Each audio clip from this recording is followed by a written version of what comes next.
샬롬. 지난 한 주 동안도 평안하셨습니까?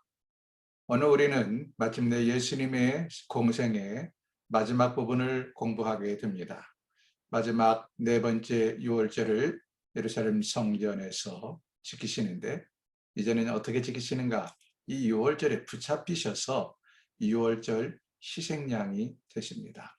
그래서 오늘은 예수님이 주일에 예루살렘 성에 입성하는 그 시점부터 십자가에 달려 돌아가시고 부활하셔서 승천하시기까지의 과정을 짧은 30분 만에 다 살펴보도록 하겠습니다.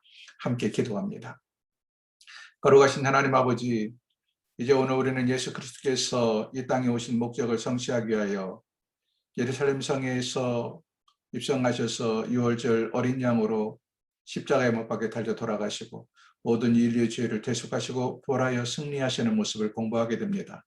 주님, 오늘 공부하는 과정에 우리 마음속에 성령이 충만하게 하시고 성령께서 말씀을 통하여 우리에게 진리를 깨닫게 하시며 우리가 얼마나 큰 은혜를 받고 복을 누리는 존재들인가를 깊이 깨닫는 복된 시간 되게 하여 주옵소서.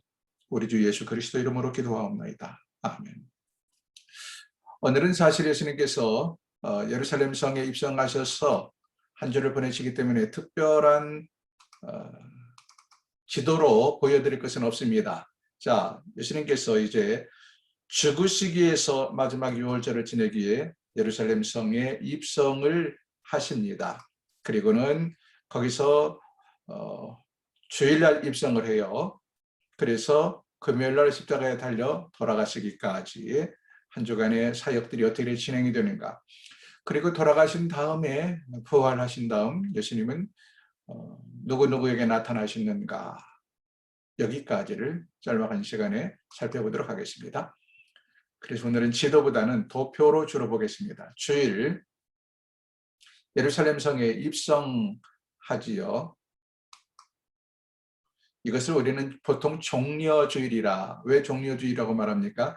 예수님께서 베다니에서 나귀를 타고 예루살렘 성으로 입성할 때 많은 사람들이, 어떤 사람은 자기의 겉옷을 벗어서 길바닥에 깔기도 하고, 또 많은 사람들이 주변에 많은 종려나무가 있는데 종려나무 가지를 꺾어서 길바닥에 깔고 예수님을 환호하며 호산나 다윗의 자손이여 하면서 열렬히 환호하는 모습을 보게 됩니다. 그래서 종려나무 가지를 꺾어서 깔았다. 여기서 종려주일이라는 말이 생겼죠. 사실 당시에 이 풍습은 어디서 왔느냐면요, 개선장군, 큰 전쟁터에 나가서 큰 승리를 이루고 돌아오는 로마 군인들의 행진에 있을 때에 그렇게 꽃가루를 날리기도 하고 종려나무가지를 꺾어서 깔기도 하고 그랬습니다. 또 자기 옷을 벗어서 까는 것은 왕으로 추대된 사람을 존경하는 의미로 이렇게 자신의 옷을 벗어서 깔기도 합니다. 구약에 보면 예후 장군이 선지자의 종에 의해서 기름 부음을 받고 그가 왕이 되자 함께 그 자리에 앉아있던 그의 막장들, 동료들 또는 부하들이 자신의 옷을 벗어서 깔며 예후왕 만세한 것을 볼 수가 있습니다. 그런데 누가복음에 보면 재밌는 말이 나와요. 이렇게 환호하는 모습을 보고 바리새인들이 불평적으로 예수님에게 뭐라고 말합니까? 어떻게 이렇게 당신의 제자들은 시끄럽습니까? 좀 조용히 시키세요. 라고 불평을 하자 예수님이 무슨 말씀을 하시냐? 만약 이 사람들이 잠잠하면, 이 사람들이 가만히 있으면 뭐가 소리 지르리라? 돌들이 소리 지르리라. 아주 유명한 말씀을 남기십니다. 뿐만 아닙니다. 예수님께서 이 성전을 들어오시면서 예루살렘 성전을 보시고는 우세요. 이 성전의 돌 위에 돌 하나도 남지 아니하리라 하면서 슬피 우십니다. 사실 이 말씀은 예수님의 성전된 예수님의 모습을 근본적으로는 가르치는 내용인데, 실제로 이 예루살렘 성전의 돌 위에 돌이 하나도 남지 않고 다 무너지는 일이 실제로 일어납니다. 언제? 예수님의 죽음 이후로 약 30년 후에 40년 후에 AD 70년에 로마의 티투스 장군에 의해서 예루살렘 성과 성전은 완전히 회파되고 성전은 그때 무너지고 맙니다. 이렇게 해서 종려주일에 예수님께서 예루살렘 성에 입성하여 그 다음에 이제 월요일부터 예수님께서 어떤 사역을 하시는가. 월요일에 예수님께서 다시 예루살렘 성전에 들어가십니다. 그래서 성전을 청결하게 한 사건이 있어요. 이 두 번 말씀드린 것 같은데 성전 청결 사건은 두 번이 기록이 되어 있는 것 같다. 요한복음에 보면 예수님의 첫 번째 유월절에 성전 청결을 하게 한 사건이 기록되어 있고요. 그리고 마가복음이나 다른 복음서는 이 성전 청결 사건을 예수님의 사역 마지막에 두고 있습니다. 이것이 한 사건인데 기록자들의 어떤 특별한 목적에 의해서 이렇게 다른 곳에 요한은 앞부분에 마가는 뒷부분에 배치했는지 아니면 두 번의 사건인지는 정확하게 알 수 없다라는 말씀을 드렸습니다. 돈 바꾸는 책상과 비둘기 파는 사람들의 자리를 엎으시면서 내 아버지 집은 만민이 기도하는 집이다 말씀하신 것 기억하시죠? 그리고 월요일에 있었던 또 하나의 중요한 사건은 무화과나무를 저주한 사건입니다. 예수님께서 피곤하시고 그리고 이제 배가 고프셔서 잎이 무성한 무화과나무 가까이 가셔서 열매를 찾았지만 열매를 얻지를 못했다 말씀하십니다. 그래서 예수님께서 잎만 무성한 이 무화과나무를 저주해서 무화과나무가 결국 말라 비틀어지고 말았습니다. 여러분, 사실 무화과 성경에 해설이 되어 있기를 이때는 무화과가 열매를 맺지 않을 때라고 말씀하셨어요. 그러니까 열매가 없는 데 가서 열매를 구한 예수님이 사실은 잘못인 것처럼 느껴지죠. 그럼에도 불구하고 예수님께서 이 무화과 나무를 책망하시고 저주한 이유는 뭘까요? 사실 무화과 나무를 향해서 저주한 게 아니고 당시에 입만 무성한 이스라엘 백성들, 바리새인이나 서기관들 그저 하나님 말씀 세세한 부분들을 열심히 연구하고 자기들이 하나님을 열심히 섬기는 것 같지만 사실 행위가 따르지 아니하는 행위가 없는 당시 이스라엘 백성들을 강력하게 책망한 내용이었습니다. 근데 제자들의 관심은 그런 사실보다도 무화과 나무가 말라 비틀어졌다는데 예수님의 저주에 의해서 말라 비틀어졌다는데 관심을 가지고 있었어요. 예수님께서 그들에게 무엇이든지 의심 없이 믿으면 이 산더러 저 바다에 떨어져라 해도 그대로 될 것이다 하면서 이 무화과나무 저주 사건을 통하여서 또 다시 다른 것, 그러니까 행함이 없는 이스라엘 백성들을 책망한 것이 주 목적이었는데 제자들에게는 믿음에 얼마나 위대한 힘을 갖고 있는가를 보여주시기도 합니다. 말씀하시기도 합니다. 큰 사건만 정리한 겁니다. 다른 작은 것들을 다 정리할 수 없기 때문에 화요일이 되었습니다. 화요일은 사실 예수님의 생애 중에 가장 바쁜 날이었어요. 일주일간 한 주간의 생애 중에. 왜냐하면 예수님은 주로 성전에서 또 예루살렘의 성 안에서 이날 많은 사람들과 변론하기도 하고 또는 강론을 하기도 했습니다. 변론이란 뭡니까? 사람들이 뭘 물어올 때 그에 대해서 주고받고 하면서 논증하는 것이고 강론이라는 것은 우리말로 말하면 설교를 하는 것입니다. 많은 사람들을 모아놓고 강론을 하셨다. 자, 제일 먼저 부활 논쟁이 벌어집니다. 사두개파 사람들이 예수님께 나와서 죽은 후에 부활에 대해서 질문을 하죠. 그러자 예수님께서는 부활 후에는 시집도 가지 않고 장가도 가지 않으며 하늘의 천사처럼 살게 된다라고 말씀하셨는데 여러분 너무 할 내용이 많아서 짧게 그냥 설명을 합니다. 사두개파 사람들이 누굽니까? 사두개 후손이죠. 사두개 누굽니까? 구약의 대제사장이었어요. 대제사장. 그러니까 사두개파 사람들은 제사장의 후손들입니다. 누구보다도 제사장의 후손들은 영적으로 깨어 있어야 될 사람들인데 당시 사두개파 사람들은 부활을 믿지 않았다. 왜 그랬을까요? 이들은요 제사장의 후손임에도 불구하고 실제적인 권력을 쥐고 있었습니다.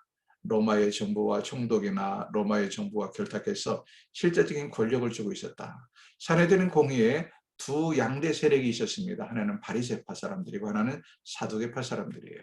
이 사두개파 사람들이 한 반을 차지했는데 거기다가 공회의 의장이 누구냐? 사두개파 출신인 대제사장이 공의의 의장이었단 말이죠. 그러니까 현세의 권력과 결탁해서 모든 것을 누리는 이 사두개파 사람들에게는 이 세상이 천국이었어요. 이 세상이 더 좋아. 그래서 내세에 대한 소망도 없고 그런 것들에 대한 기대가 없었다 하는 것입니다. 그래서 이 사람들은 부활을 믿지 않았어요. 예수님을 궁지에 빠뜨리려고 어떤 질문합니까? 어떤 사람에게 한 아내가 있었는데 그 문제는 그 사람이 먼저 죽었어요. 그러자 계대 결혼, 형사 취수제라는 특별한 결혼 방법에 의해서 그 동생, 둘째 동생이 형수를 취해서 아내로 삼았습니다. 둘째 동생도 죽었네요. 그러자 셋째 동생이 이 큰형의 형수를 취해서 아내로 삼았습니다. 형사 취소, 형이 죽은 다음에 취수, 형수를 취해서 아내를 삼는다. 그래서 그 아내와 가족들을 보호하기 위한 수단이죠. 자, 이렇게 해서 계속해서 그 형제들이 한 아내와 살다가 다 죽었다. 그럼 당신이 만약에 내세가 있다면 천국에 가면 이 여자는 하나고 남편은 여럿인데 누구하고 사느냐라고 물었습니다. 어찌 보면 사두개인들이 예수님을 굉장히 코너에 원아넣는 질문을 한 것 같지만 이들은 이 천국에 대해서 전혀 알지 못했다는 것입니다. 예수님께서 가장 중요한 핵심, 천국에서는 시집가고 장가가는 것이 아니라 천사처럼 산다라는 대답을 하셨다는 것입니다. 두 아들의 비유를 말씀하십니다. 또 큰아들에게 가서 포도원에 가서 일하라 말씀했어요. 아버지가. 그랬더니 아들이 예, 대답은 막둥이처럼 하고 사실은 일하러 가지 않았다. 근데 둘째 아들은 처음에는 아버지의 말씀에 불순종하고 싱숭생숭하더니 오히려 자기의 잘못을 깨닫고 밭에 가서 열심히 일을 했다. 어떤 아들이 진짜 아버지에게 순종한 아들이냐는 이야기를 합니다. 이 비유는 바로 바리새인 서기관 율법사들처럼 입만 무성한 행함이 없는 그냥 겉으로는 그럴듯한 큰아들에 해당하는 이들을 책망한 것입니다. 그냥 쭉쭉 넘어갑니다. 더 자세하게 설명할 시간이 없기 때문에 잔치 예복 예화를 얘기하는데 초대한 사람들이 오지 않아서 길거리에 나가서 아무나 데리고 오라고 그랬어요. 그래 아무나 데리고 와서 그 사람들이 잔치에 왔는데 문제는 예복을 입고 오지 않았다 하는 것입니다. 그래서 그 사람들을 다시 바깥 어두운 데 내어 쫓았다. 여러분 이 비유는 매우 중요합니다. 천국은 누구나 와도 되는 곳입니다. 오히려 천국에 들어와야 될 유대인들 먼저 우선순위가 있는 히브리인들이 바로 초대받은 사람들인데 이들이 오지 않았어요. 예수를 배격했습니다. 그래서 복음이 이제 이방인들에게 전파되기 시작합니다. 그런데 문제는 누구나 와도 되지만 그것은 그렇게 함부로 대할 수 있는 것이 아니다.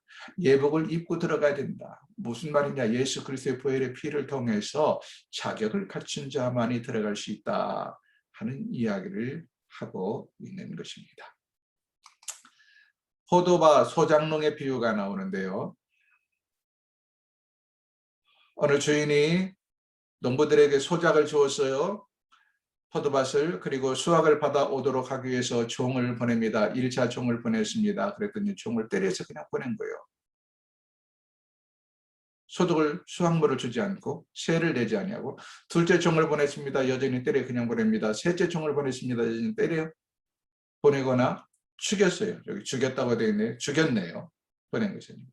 그래서 이번에는 주인이 종을 보내니까 그런가 보다. 이번 내 아들을 보내야지. 내 아들을 보내면 설마 그러려니 하고 아들을 보냈더니 오히려 이 농부들이 아들마저 잡아 죽였다. 그렇다면 주인이 이 농부들을 어떻게 하겠느냐라는 비유를 말씀하시는데 이것은 예수님 자신에 대한 비유예요. 자, 구약에서 많은 선지자들을 보내십니다. 그런데 유대인들이 이 선지자들의 말을 듣지 않았다는 것을 책망하는 거예요. 셋째 종에 해당하는 누굽니까? 세례 요한마저 보냈지만 세례 요한마저 그들이 쳐 죽였다는 거예요.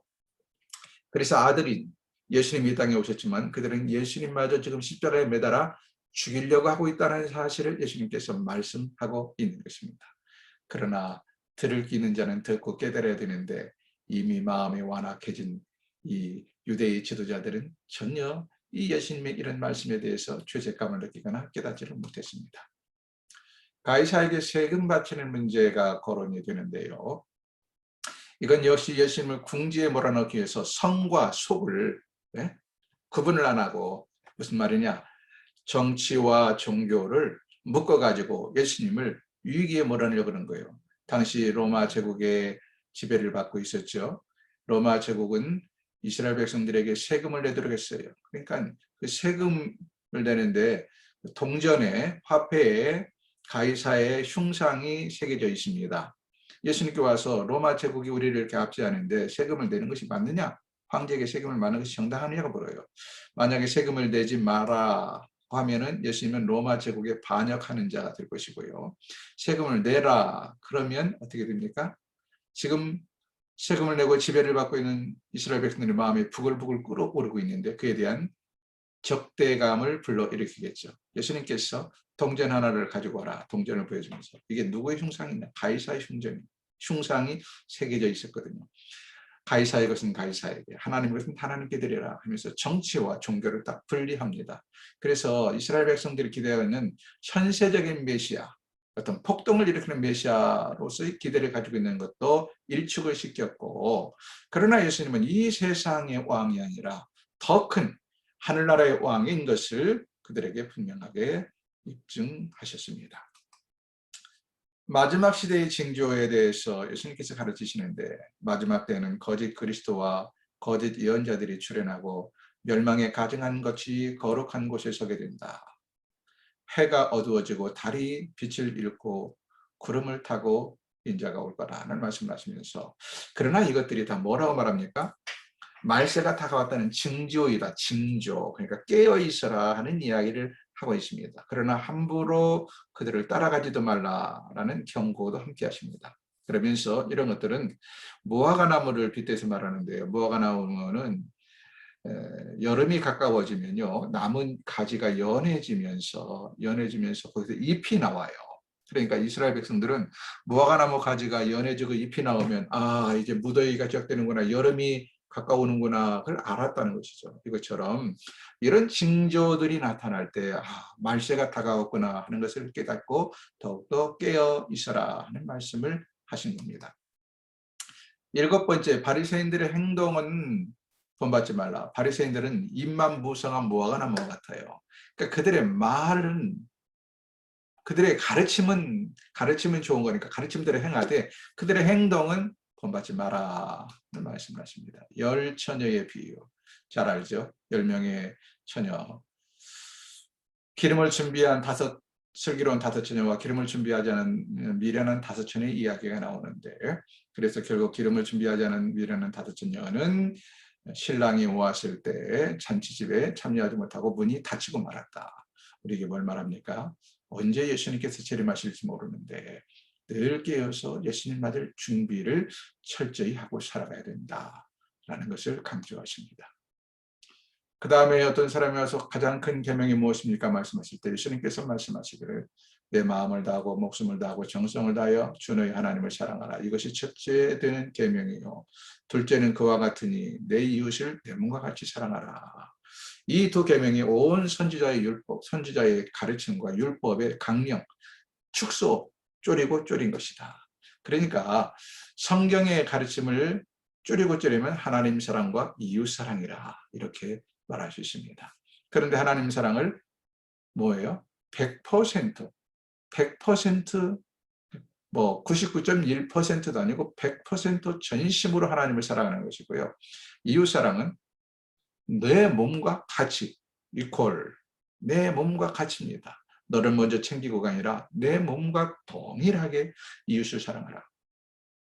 이 예수님의 가르침대로만 한다면 세상이 얼마나 달라질 수 있을까요? 그 다음에 이렇게 하루 종일 예수님께서 많은 사람과 변론을 해서도 늘 이기고 또 많은 강론을 하자 옆에 있던 대제사장과 장로들이 예수님께 물어요. 당신은 무슨 권한으로 이런 일을 하십니까?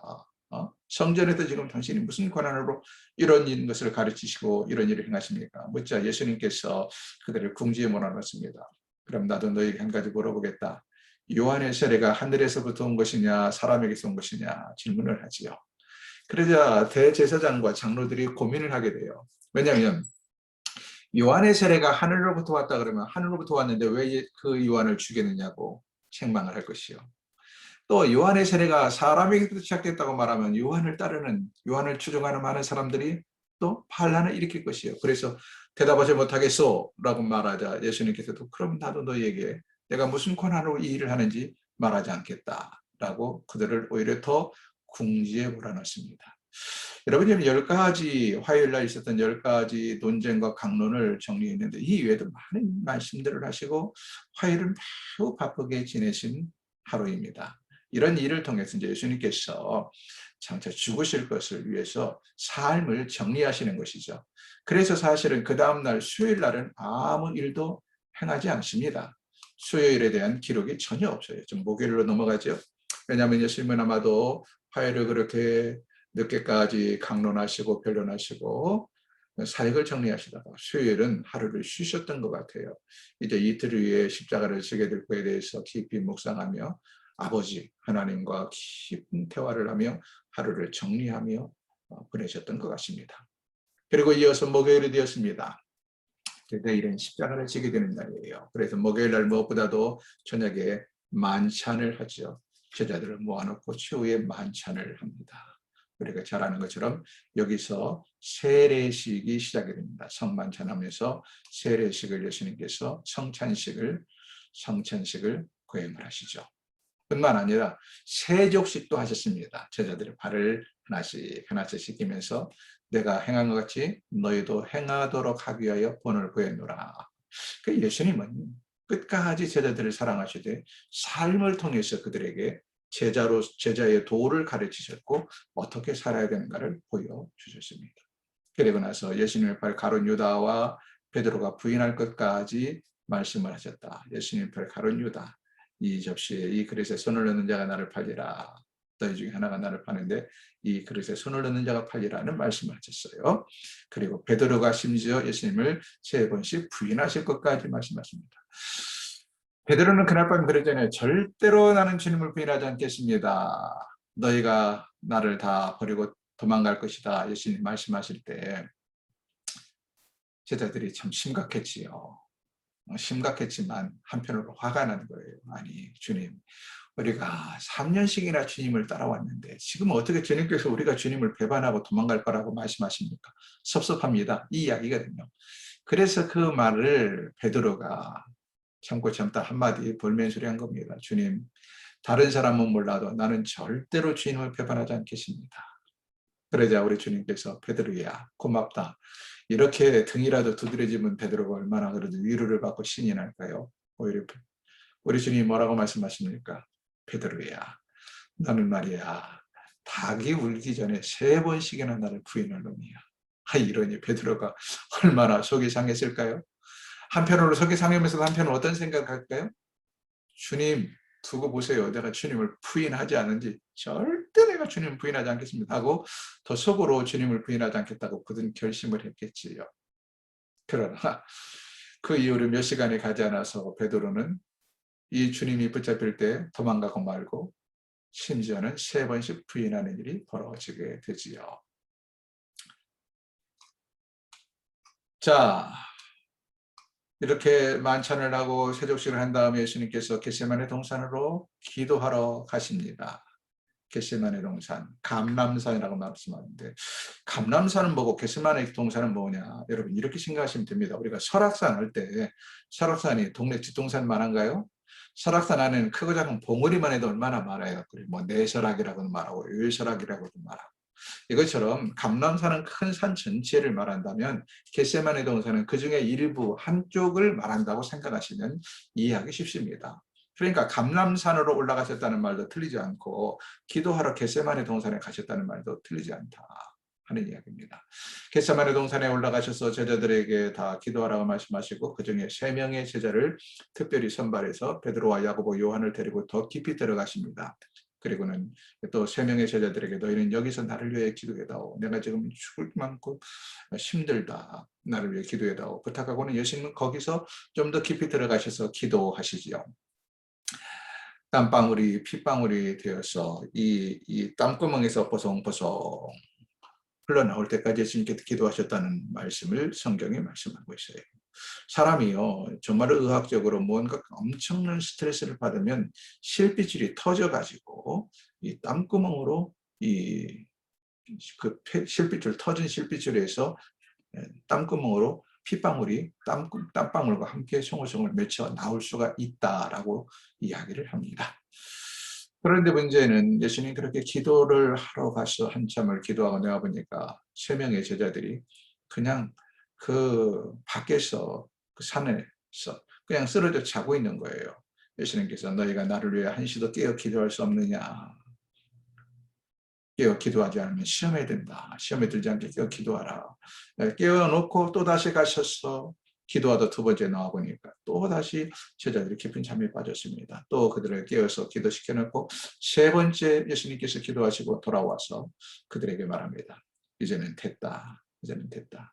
내려가자 하고 제자들을 데리고 내려왔다는 이야기가 되어 있는데요. 여러분 한번 생각해 보세요. 우리는 얼핏 생각하면 제자들이 해도 너무했지 어떻게 그 순간에 잠이 오냐라고 말할지 모르지만 여러분 이 제자들도 안 자르려고 부단히 애를 썼습니다. 그러나 오히려 따뜻하고 편안한 가운데서는 잠을 참아낼 수 있지만 그 추운 데서 하루 종일 피곤하고 몸은 춥고 하면은 사람은 더 졸린 법입니다. 그래서 자신들도 모르게 안 자려고 그랬지만 졸려서 눈이 잠겨져 있었던 것입니다. 제자들이 나쁜 사람이라 그런 게 아니에요. 근데 중요한 것은 예수님의 진리의 말씀대로 된다는 거예요. 깨어 기도하지 않으면 시험에 든다는 거예요. 시험에 들지 않게 깨어 기도하라. 이들이 기도하지 않았더니 어떻게 됩니까? 예수님이 붙잡히는 순간 다 도망가고 말아요. 자, 그다음 세 번째 잡히시는데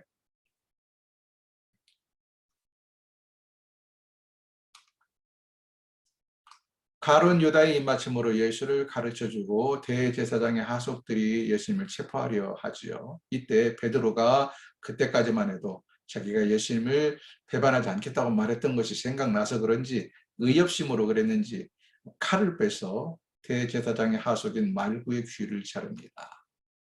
이때 예수님께서 말씀하십니다. 검을 거두어라. 검을 가진 자는 검으로 망한다.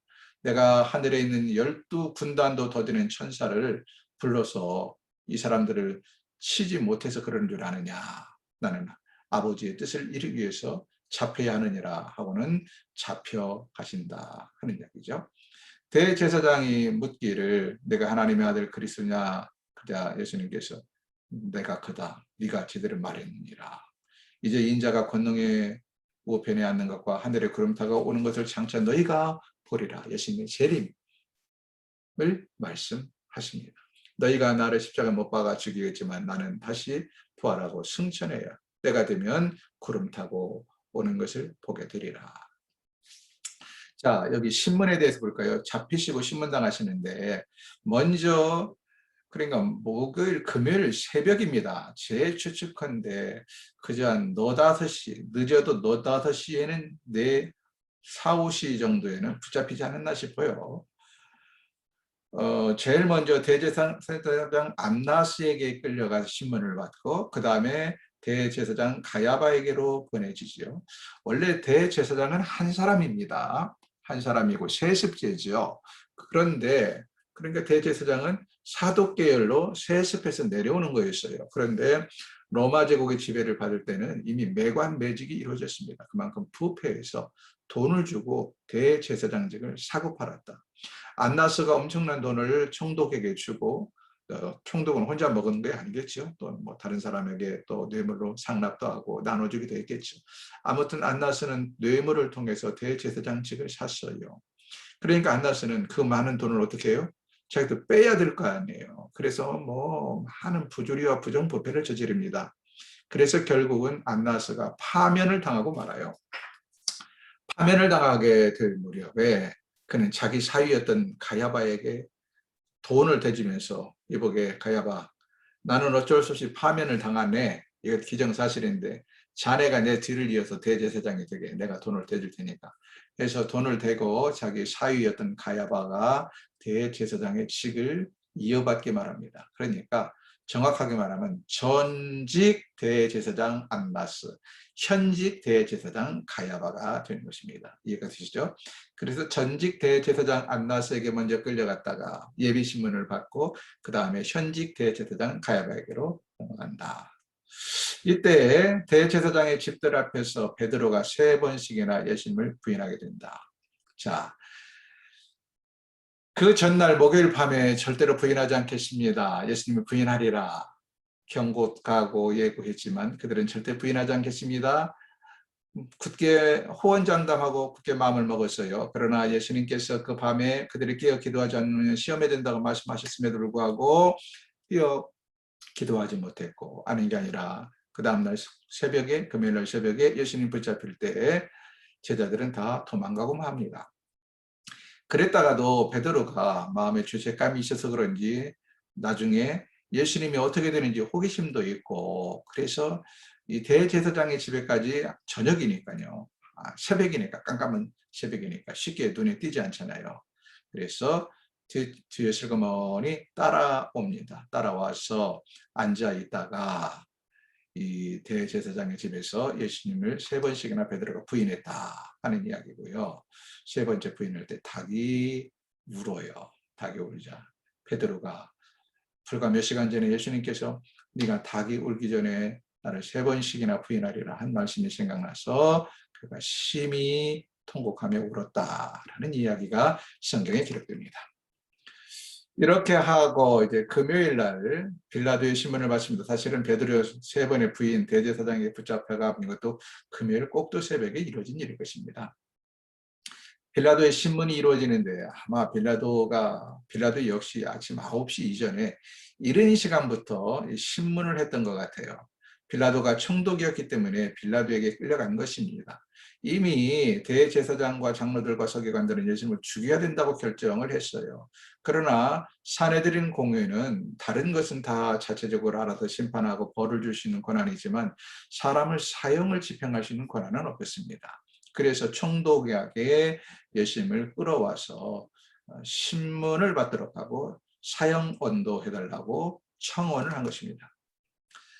빌라도가 예수님을 신문하죠. 내가 유대인의 왕이냐 또는 진리가 무엇이냐 이런 신문들을 해보니까 빌라도가 만나본 예수님은 죄인이 아니에요. 그렇게 큰 죄를 지은 사람이 아니에요. 그래서 그를 놓아주려고 시도하지만 어떻습니까? 유대인 지도자들이 유대인들께서 당신 놓아주면 당신은 반역자요. 그러면서 그를 십자가에 못 박으시오 외쳐댑니다. 결국 어떡합니까? 빌라도는 고민하다가 예수님을 헤롯 안티파스에게 넘겨요. 헤롯 안티파스는 누구냐면요. 대헤롯의 아들, 대헤롯이 죽고 대헤롯이 다스리던 그 넓은 영토를 셋으로 나누어서 그 세 아들에게 분봉왕 제도를 주어서 로마 제국이 다시 대헤롯의 아들 3명에게 그 땅을 통치할 수 있는 권한을 주었다고 그랬죠. 그 중에서 유대와 사마리아를 다스리던 헤롯 아켈라오라는 아들은 범죄, 너무나 많은 비리가 많아서 분봉왕에서 박탈되고 권위가 박탈되고 귀양살이를 가게 됩니다. 그리고 이 유대와 사마리아를 직접 통치하게 되는데 이것이 바로 총독제도다는 거예요. 그래서 예수님 당시에는 총독이 바로 빌라도였고 이때까지도 저쪽 갈릴리 지역은 헤롯 대왕의 아들 중에 한 헤롯 안티파스가 통치하고 있었어요. 근데 빌라도가 가만히 생각해 보니까 지금 자기는 예수님을 신문해 보니까 죄가 없는데 유대인들은 근방에서 밀란을 일으킬 것처럼 막 마구 시끄럽게 하면서 예수님을 십자가에 못 박으라고 하잖아요. 가만히 생각하니까 예수님이 어디 출신이에요? 나사렛 출신이에요. 나사렛은 바로 헤롯 안티파스의 통치 영역인 북쪽이란 말이에요. 헤롯 안티파스의 통치 영역인 갈릴리 지역이에요. 그래서 갈릴리 지역의 분봉이었던 헤롯 안티파스가 이때 때마침 유대인의 명절인 이 유월절을 지키기 위해서 예루살렘에 와 있었어요. 그래서 헤롯 안티파스에게 떠넘겨버립니다. 떠넘겨요. 헤롯 안티파스도 호기심을 가지고 예수님을 만나서 이런저런 거 물어보고 예수님이 어떤 이적을 행하는가 지켜보려고 했는데 예수님께서 아무 이적도 행하시지 않아요. 그러자 그를 업신여기고 다시 빌라도에게로 떠넘깁니다. 당신이 알아서 하시오. 당신이 총독이니까. 그리고 예루살렘에서 붙잡혔으니까. 그래서 빌라도에게로 다시 넘어오자 빌라도는 어쩔 수 없이 예수님을 사형 언도를 하고는 나는 이번 재판과 상관이 없다 하며 손을 씻습니다. 그리고 사실 사복음서에 보면 그 전날 빌라도의 아내가 꿈에서 예수님이 무주인 것을 알고 빌라도에게 여보 당신 예수라는 분을 절대 사형시키면 안 돼요. 이런 이야기가 있었다. 그래서 빌라도가 더욱더 예수님을 사형 언도하는 일에 고민을 많이 하게 됩니다. 그래도 한 지역을 다스리는 총독인데 생각이 없겠습니까? 생각이 있고 누구보다도. 그리고 누구보다도 판단력이 있었죠. 마지못해 빌라도는 사형 언도를 하게 되었다. 어쨌든 그래서 이제 끌려가게 된다. 사형 언도가 났기 때문에 그 이후로 십자가에 매달리는 것까지 쭉 과정을 한번 정리를 해보겠습니다. 군사들에 의해서 예수님의 옷이 벗겨지고 홍포를 입게 되지요. 입힙니다. 그리고는 머리에는 가시관을 왕관 대신 씌우고는 조롱을 해야 됩니다. 갈대를 오른손에 들리고, 갈대를 오른손에 들었다는 것은 이 왕들이 손에 홀을 들다니, 홀. 왕을 상징한 조그마한 지팡이 같은 홀을 들다니 그 모양으로 갈대를 손에 들리고 무릎을 꿇게 하고 조롱하며 유대인의 왕이여 평안할지어다.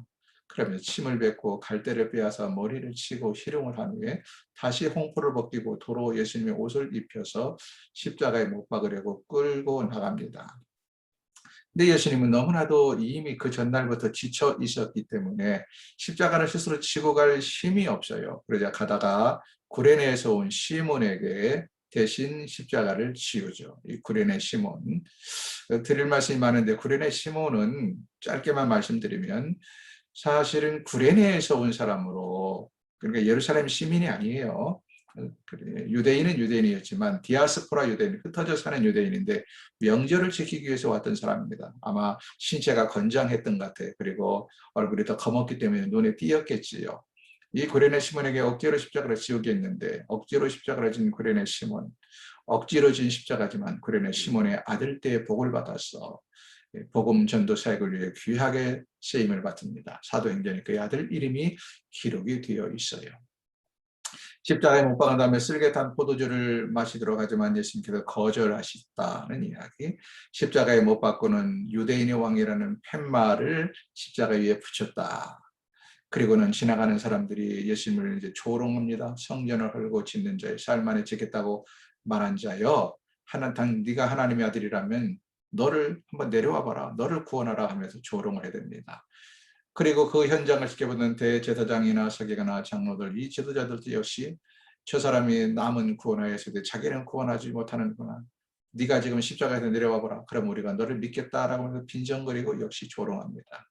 여러분, 한때는 예수를 추종하며 따라다녔던 군중들, 그러나 예수님께서 힘없이 십자가에 달려 붙잡히시자 다 버리고 도망가거나 오히려 반대하는 세력의 편에 서서 예수님을 함께 조롱하기도 했다는 것입니다. 누가복음에는 한편 강도의 예수님에 대한 진실한 고백과 낙원에 있게 될 이야기가 기록되어 있다. 예수님께서 양편에 십자가를 지고 강도들이 한 사람씩 같이 처형을 당하는데 한편의 강도가 주여 나를 불쌍히 여기소서 그러자 네가 나와 함께 낙원에 있으리라 한 이야기 누가복음에 기록되어 있다. 자, 십자가상에서 예수님께서 십자가에 죽으시는데요. 여기 보세요.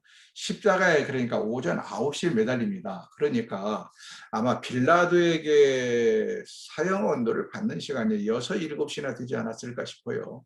새벽 6, 7시. 그리고 그 이전에 이미 뭐 가야바, 안나스, 가야바 대제사장, 그리고 또 헤롯 안티파스 이렇게 쭉쭉 왔다 갔다 하면서 예수님 신문을 받으셨고, 왜냐하면 사형 언도가 난 다음에도 예수님께서 십자가를 메고 골고다 언덕까지 올라가는 시간이 있고 골고다 언덕에 올라가서 십자가에 매달린 시간이 오전 9시니까요. 그렇죠? 오전 9시에 매달려서 오후 3시까지 매달려 있다가 오후 3시에 운명을 하십니다. 운명을.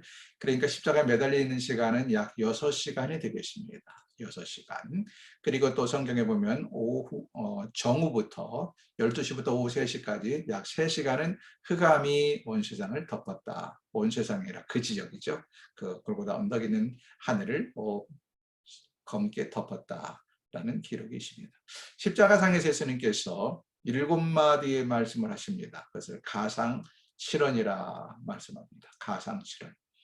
첫 번째, 아버지여 저희를 사하여 주옵소서. 저희는 자기가 하는 일을 알지 못합니다. 두 번째 말씀, 내가 진실로 너에게 이르노니 오늘 네가 나와 함께 낙원에 있으리라. 한편에 십자가에 매달린 주 예수를 향한 말씀이죠. 세 번째 말씀, 여자여 보소서 아들이니이다. 그리고 또 그 아들에게는 보라, 요한입니다. 여기서는 제자 요한에게 보라 너의 어머니라 말씀하십니다. 설명을 다 해야 되는데 여러분 스스로 알아서 좀 공부 좀 하십시오. 이걸 설명하자면 너무 시간이 많이 걸립니다. 네 번째, 나의 하나님 어찌 나를 버리시나이까. 다섯 번째, 내가 목마르다. 여섯 번째, 다 이루었다. 일곱 번째, 아버지여 내 영혼을 아버지 손에 부탁하나이다. 설명을 안 하게 되는 게 참 난감하네요. 우리는 지금 스케치를 하는 것이지 자세하게 하나하나를 구체적으로 공부하는 것이 아니기 때문에 그냥 넘어갑니다. 혹시라도 다음에 공부를 같이 할 수 있는 기회가 있으면 하나하나 구체적으로 설명드리겠습니다. 그러나 오늘은 그렇게까지 하다 보면 스케치가 아니에요. 그래서 그냥 넘어가니까 궁금하시면 혼자서 공부를 하시든지 아니면 다음에 기회가 되면 제가 좀 더 구체적으로 설명을 드리도록 하겠습니다. 자, 오후 3시에 예수님께서 십자가에 달려 돌아가십니다. 성경에 보면 안식일 예비일이라 그랬어요. 여러분 이스라엘 백성들의 히브리인들의 시간 개념은 해가 떨어지면 그 다음 날로 넘어갑니다. 그러니까 우리말로 말하면 일몰 시간이 오후 6시라고 하면 6시가 되면 다음 날이 되는 거예요. 그래서 지금 오후 3시에 예수님 십자가에 달려 돌아가셨으니까 6시까지 계산하면 얼마 남지 않았잖아요. 그러니까 안식일 되면 아무것도 안 하거든요. 그래서 안식일 예비일이라는 말은 금요일을 말씀하시는 거예요. 얼른 서둘러서 예수님의 장례를 집행을 해야 됩니다. 그래서 아리마대 요셉이 예수님의 시신을 인도받아서 자기가 새로 파놓은 새 굴에다가 예수님을 서둘러서 매장했다. 장례를 집례했다는 이야기가 나옵니다. 그래서 예수님은 무덤에서 토요일을 계시게 되고 주일에 부활하셨죠. 부활하신 다음에도 40일 동안 이 땅에서 계시면서 많은 사람들에게 부활하신 자신의 모습을 나타내셨습니다. 여기 지금 대표적으로 2, 4, 6, 8, 9번 나오는데 실제로 성경이 11번, 마지막으로 사도 바울에게 보여준 것까지 하면 11번 예수님께서 부활하신 이후에 나타나셨습니다. 부활 후 40일 동안 세상에 계셨다라고 기록이 되어 있습니다. 그리고 마지막에 승천하실 때 넘어갑니다. 승천하실 때 예수님께서 마태복음 28장 보면 뭐라고 말씀하세요? 너희는 모든 족속으로 제자를 삼아 아버지와 아들과 성령 이름으로 세례를 주고 라고 말씀합니다. 가서 모든 족속으로 제자를 삼아 아버지와 아들과 성령 이름으로 세례를 주고. 여러분 우리가 해야 할 일이 뭡니까? 우리는 예수님의 사역을 이어받은 제자들입니다. 예수님께서 이 땅에서 온 땅 복음을 증거하러 다니셨던 것처럼 우리는 복음을 증거하고 그들을 양육하고 세상으로 재파송을 하는 일이 저와 여러분에게 맡겨진 사명입니다. 이런 일을 행할 때 주께서 말씀하십니다. 볼지어다 내가 세상 끝날까지 너희와 항상 함께 하겠다라고 약속을 하십니다. 우리 언젠가 이 땅에 공중 재림하시는 주님을 만나 뵙게 될 것입니다. 우리가 먼저 죽기 전에 예수님이 재림하지 않으면 그날에 예수님이 공중에 재림하시는 날 우리의 무덤이 열리고 우리가 먼저 일어나게 될 것이고, 그날에 우리가 살아있다면 우리는 휴거되어서 신령한 몸으로 변화된 다음에 예수님과 영원히 살게 될 것입니다. 그날에 예수님 앞에서 부끄러움이 없는 삶을 살기 위해서라도 우리 주님이 우리에게 맡겨진 제자 삼는 사역, 복음 전파 사역과 제자 삼는 사역에 최선을 다하며 살아가시며 힘들고 어려워도 천국의 소망을 두고 이 땅 살아가는 동안 우리 주님이 우리와 항상 함께 하신다는 사실을 확신하며 살아가시기를 주의 이름으로 축원합니다. 수고하셨습니다.